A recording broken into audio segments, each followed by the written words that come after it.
শুরুতেই হেডলাইন্স। বিহারে চূড়ান্ত এনডিএর আসন রফা, নীতিশকে ছাপিয়ে বিজেপি লড়বে 17 আসনে। মাতুয়া মহাসংঘের রাজ থাকবে কার হাতে, হাইকোর্টের শান্তনু ঠাকুর। কালবৈশাখী সতর্কতা, এলো পাথারি দমকা হাওয়া, বজ্রবিদ্যুৎ সহ বৃষ্টি তছনছ করবে 7 জেলা, আবহাওয়ার বিরাট আপডেট। অভিযুক্তদের তালিকা তৈরির নির্দেশ কমিশনের, জেলায় জেলায় এবার কি হতে চলেছে ভোটে। তৃণমূল মোহফং, ভোটের মুখে এক ঝাঁক ছাত্র যুব নেতা যোগ দিলেন বিজেপিতে। কিভাবে গার্ডেন রিচে বেআইনি নির্মাণ, কলকাতা পুরসভার 3 ইঞ্জিনিয়ারকে শোকজ। রাজ্য পুলিশের নতুন ডিজি বিবেক সহায়, অপসারিত রাজীব কুমার কোন দায়িত্বে। নির্বাচনী বন্ড নিয়ে সোশ্যাল চর্চা, মোকাবিলায় আদালতের কাজ যথেষ্ট প্রশস্ত। বিহারে আসন রফা চূড়ান্ত করল এনডিএ, নীতিশকে চাপে রেখে কটি আসন ছাড়ল বিজেপি। আসছি বিস্তারিত খবরে। খোদ পুরমন্ত্রী ফিরহাদ হাকিমের বিধানসভা কেন্দ্রের মৃত্যু ফাঁদ। কলকাতা পুরসভার 134 নম্বর ওয়ার্ডে গার্ডেন রিচের ফতেপুর ব্যানার্জি লেনের বহুতল বিপর্যয়ে মৃত্যু মিছিল। কলকাতা পুরসভার অ্যাসিস্ট্যান্ট ইঞ্জিনিয়ারদের উদাসীনতায় তৈরি হয়েছিল বিপজ্জনক বহুতল, দাবি মেয়র ফিরহাদ হাকিমের। সে কারণে এক্সিকিউটিভ ইঞ্জিনিয়ার, অ্যাসিস্ট্যান্ট ইঞ্জিনিয়ার এবং সাব অ্যাসিস্ট্যান্ট ইঞ্জিনিয়ারকে শোকজ করা হয়েছে। আগামী 48 ঘন্টার মধ্যে জবাব দিতে হবে তাদের। সূত্রের খবর, উত্তর সন্তোষজনক না হলে তাদের বিরুদ্ধে নেওয়া হতে পারে কড়া পদক্ষেপ। বহুতল বিপর্যয়ের ঘটনায় তুঙ্গে রাজনৈতিক তরজা। বিজেপির দাবি, দুর্ঘটনার পরই যেন ঘুম ভাঙল কলকাতা পুরসভার। 134 নম্বর ওয়ার্ডের 15 নম্বর বোরোয় বেআইনি বাড়ির সংখ্যা কত তা জানালো পুর কর্তৃপক্ষ। কলকাতা পুরসভার তরফে জানানো হয়েছে, এই বোরোয় কমপক্ষে 200টি বেআইনি বাড়ি রয়েছে। শেষ 3 বছরে 152টি ভাঙা হয়। পুরসভা সূত্রে খবর, 1.5 কাঠারও কম জমির উপর বহুতলটি তৈরি হচ্ছিল। শোনা যাচ্ছে 500 স্কোয়ার ফুটের 16টি নির্মীয়মান ফ্ল্যাট ইতিমধ্যে বিক্রি হয়ে গিয়েছে। ফ্ল্যাটগুলি মালিকদের হস্তান্তর করার জন্য তাড়াহুড়ো করেছিল প্রমোটার। খরচ বাঁচাতে ব্যবহার করা হচ্ছিল নিম্নমানের সামগ্রী। 16 mm এর পরিবর্তে 10 mm এর রড দিয়ে ঢালাই করা হয়। বহুতলের মাথায় 5000 ইট বোঝাই করে রাখা ছিল, যার ভার বইতে না পেরেই হুড়মুড়িয়ে ভেঙে পড়ে বহুতলটি। 3 থেকে 4 ফুট রাস্তায় বহুতল তৈরির কিভাবে অনুমতি পেলেন প্রমোটার, তা নিয়ে প্রশ্ন উঠছে। সূত্রের খবর, 2 তলার অনুমতি ছিল, তা সত্ত্বেও 6 তলা বহুতল গড়ে উঠেছিল। তবে সেক্ষেত্রে স্বাভাবিকভাবেই প্রশ্নের মুখে কলকাতা পুরসভার ভূমিকা। আসছি পরবর্তী খবরে। রাজ্য পুলিশের নতুন ডিজি হলেন বিবেক সহায়।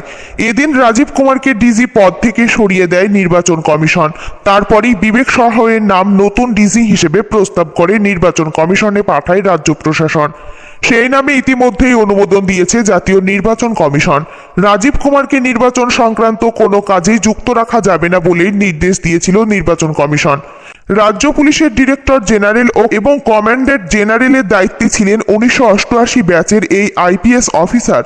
রাজীব কুমারের পর অভিজ্ঞতার দিক দিয়ে যে অফিসারের নাম উঠে আসছিল, তাদের মধ্যে অবশ্য বিবেক সহায়ের নাম ছিল না। নির্বাচন কমিশনের করা পদক্ষেপের পর রাজীব কুমারকে তথ্য প্রযুক্তি দপ্তরের সচিব পদেই ফেরত পাঠিয়েছে রাজ্য সরকার।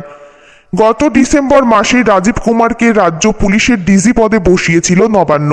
তার আগেও তিনি তথ্য প্রযুক্তি দপ্তরের সচিব পদে কর্মরত ছিলেন। কিন্তু ভোট ঘোষণা হওয়ার 2 দিনের মধ্যেই আজ রাজীব কুমারকে ডিজি পদ থেকে সরিয়ে দেয় নির্বাচন কমিশন।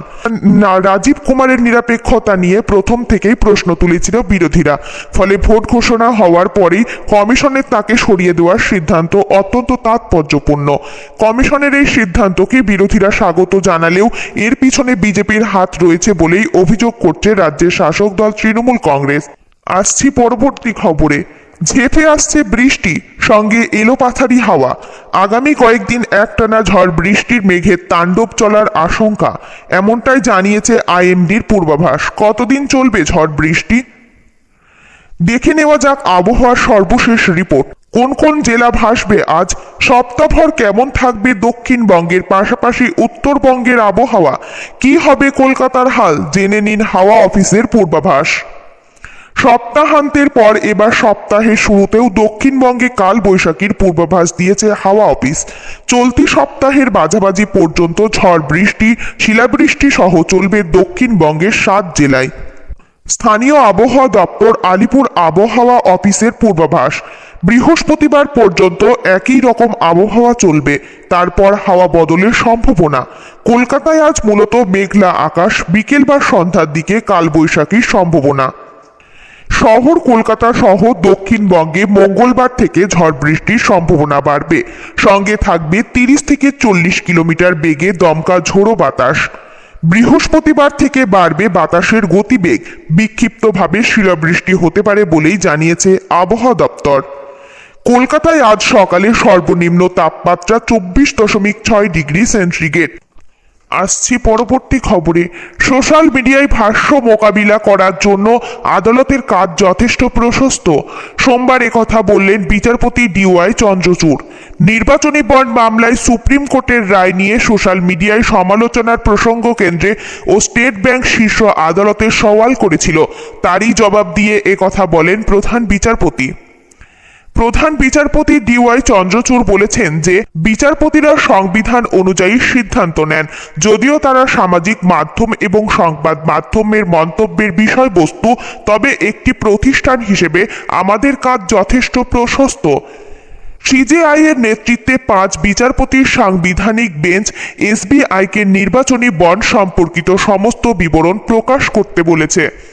শুনানির সময় সলিসিটর জেনারেল তুষার মেহতা প্রধান বিচারপতি চন্দ্রচূড়ের নেতৃত্বে 5 বিচারপতির সাংবিধানিক বেঞ্চকে বলেন যে রাজনৈতিক দলগুলির দ্বারা কেনা নির্বাচনী বন্ড প্রকাশের তথ্য সম্পর্কিত সোশ্যাল মিডিয়া পোস্ট রয়েছে। তিনি বলেন যে এই ইস্যুতে উইচ হ্যান্টিং শুরু হয়েছে এবং সুপ্রিম কোর্ট বিব্রত হচ্ছে। তুষার মেহতার কথায় চূড়ান্ত লক্ষ্য ছিল কালো টাকা রোধ করা এবং এই আদালতকে অবশ্যই সচেতন হতে হবে যে কিভাবে এই রায় আদালতের বাইরে ছড়ানো হচ্ছে। এখন উইচ হান্টিং শুরু হয়েছে অন্য স্তরে, কেন্দ্রীয় সরকারের স্তরে নয়। আসছি পরবর্তী খবরে। শেষ পর্যন্ত বিহারে যাবতীয় জট কাটিয়ে আসন রফা চূড়ান্ত করে ফেলল এনডিএ।